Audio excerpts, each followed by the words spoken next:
Hello and welcome to another episode of AgilityCast. Today we're going to talk about social media and project management and how that all fits in and makes us better because we're using the right tools and the right methodologies. As always, my co-host Rick Morris is here to help me. And with us today is Erica Flora.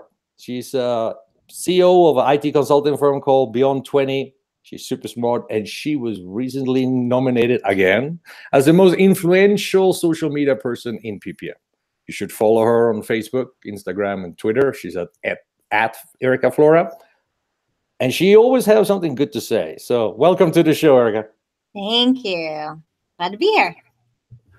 So, Erica, as we talk about social media and we talk about the impact into the PPM community, right? 90% of a job of a project manager is supposed to be communicating.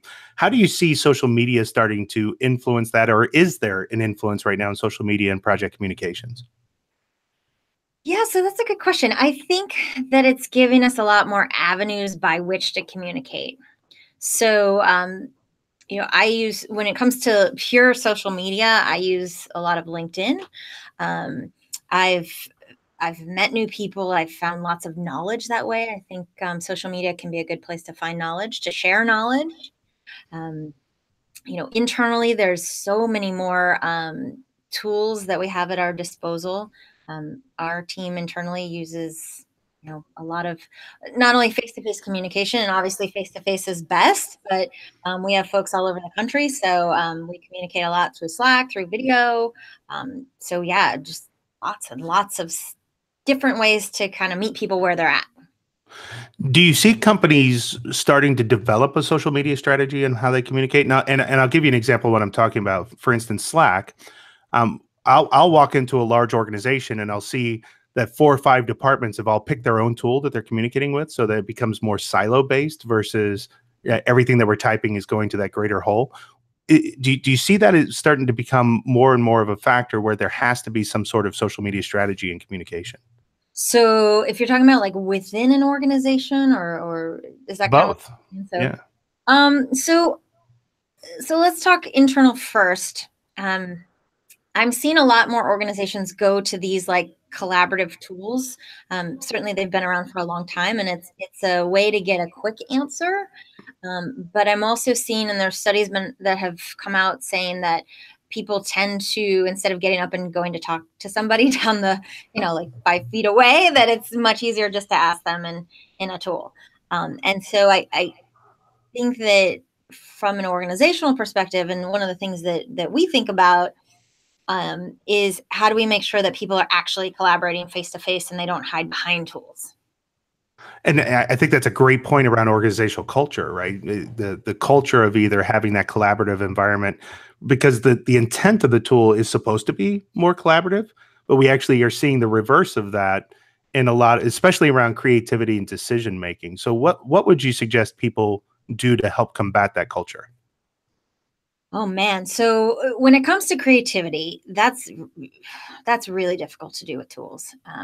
We will get people in a room and we'll actually talk through it. And we use low tech kind of stuff like Post-it notes and pens and markers and things like that. And put our, literally throw our ideas up on the wall and talk through them that way.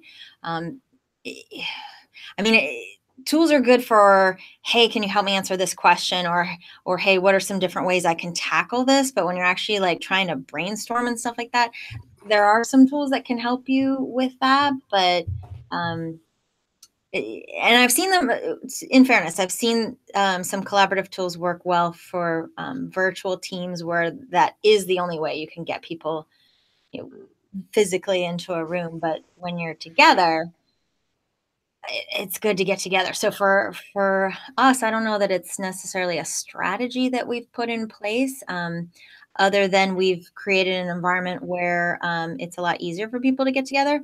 A lot of people are hating on the whole open office trend these days. I'm still a fan, as long as you have quiet places people can duck into, because if you can see people, actually see them, I find that I'm more apt to go and talk with them. If you look at the today's generation entering the workplace. I'm not talking about millennials; they sort of had their thing; they're on their way out. But the next generation,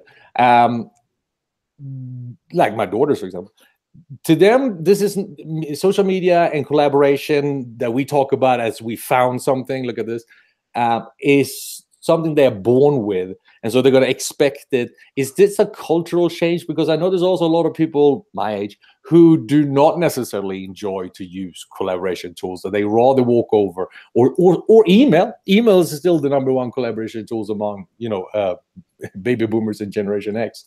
So do you think this is going to be a big change when this next generation comes into the workforce? I'm sure there is. I mean, I still like reading books, and nobody reads like real books, right? I like taking notes and writing in my books, and I'm sure there is. We just have to. It's a good question, because a lot of people, I can speak most directly to the people within Beyond 20, because a lot of the folks that actually work here, it's their first job out of college or a couple jobs out of college. And I think they grab onto tools very quickly that are easy to use, that are intuitive. However, the right people want to work in a team. They want to do work that's valuable. And to do that, you've got to be face to face. That's such a great point. Well, final question for you on this. You're very, very intentional in what you do with social media. And again, you've been on these top lists for several years now. And you're consistent, which is why you're one of the highest influencers in our industry. Talk about the intentionality and kind of how you set that up. Do you schedule a specific time? Is it just, when you're feeling something? Help us out with that. Yeah. So when we started our business, we were very intentional in how we were going to attract customers. And we were doing inbound marketing before inbound marketing was cool. And so what we would do is just write about stuff that we thought were important in the industry, shared our lessons. Well, and me personally, I always try to share or write, let's say, blog articles. We'll start with that one. I try to write blog articles of the mindset of what would be really helpful to me, or what do I find is really cool about this topic, or what do I wish I knew 10 years ago, a year ago, 6 months ago, as I was maybe learning about this topic. What would I want to know, knowing now what I didn't know then. Anyway, so I try to share like that. It's not just, here's news I'm sharing. Why do I think that's interesting? Why do I think that would help somebody else, for example, that's in project management or that's in IT, even down to like quotes that I find that I'm like, oh, this is so cool. And I want to just share it with someone that might, be positive or inspire.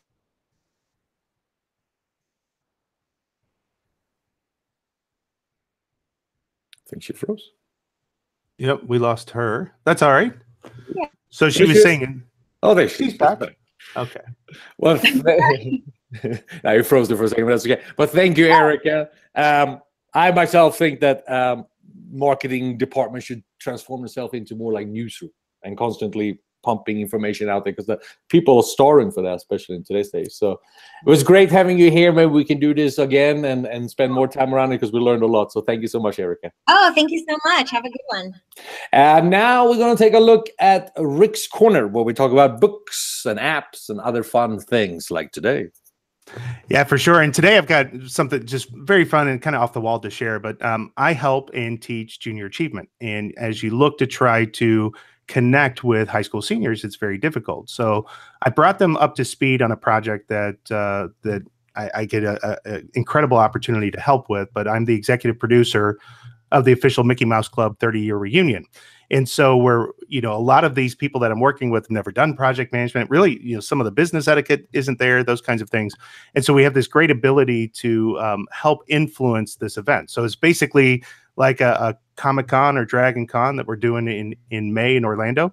But using that as that connection point to these high school seniors, they got really fired up, right? It gave us great ideas, and I was putting them into groups so they could help plan what it would be like. And it's going to be cool because when we actually do the event, which is May 18th and 19th next year in Orlando, it's still within the school year. So I'm going to be able to keep coming back and working with the students and filling them in on that stuff. So that's my corner for this week. What I say, though, is our skill set as project managers translate to, again, my elevator speech is we make people's dreams come true. And so that can apply to anything. So I suggest everybody have a fun side project like this. I don't know if it's how much of a side project it is for me right now, time-wise, but I think it's a lot of fun to do. That is important. And I, as my final thoughts, want to once again warn you about machine learning and the evil machines that are the artificial intelligence. It's coming sooner than you think. Earlier we talked about if we don't know how machines learn, and we combine that with quantum computing, which we don't understand how it works. Movies like Transformers and Terminator have clearly pointed out that things are going to go wrong. But I want to be a little bit more serious this time, and I wanted to bring your attention to your next PPM solution, which you, of course, in the RFP are going to talk about. It needs to have AI. It needs to have machine learning. Well, I've learned some of that. I have a friend who works in machine learning. He's a nurse. He's been a nurse for 25 years, and he can barely reboot a computer.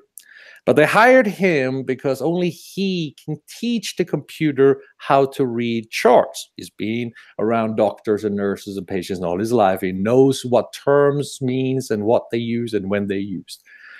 The biggest problem he has teaching these computers how to understand charts are the engineers. Guys with engineering degrees who sat among servers and chew chewing gum all their life. You sort of tell him that, no, that is not what it really says. And here's the clash. We are so focused on the infrastructure and the software to teach computers things, we forget that it's not how you teach them, but who teaches them. Imagine if you have really smart professors try to teach 1 or 2 graders how to do simple math. It wouldn't work, nor would I be able to teach a farmer anything. So next time you look at your computers, and next time you look at a software that needs to have artificial intelligence and machine learning, ask yourself not who built it, but who taught that software what it knows. And with that, we're done for today. Thank you again, Erica, for coming. Rick, I'll see you next time. You bet. Thanks.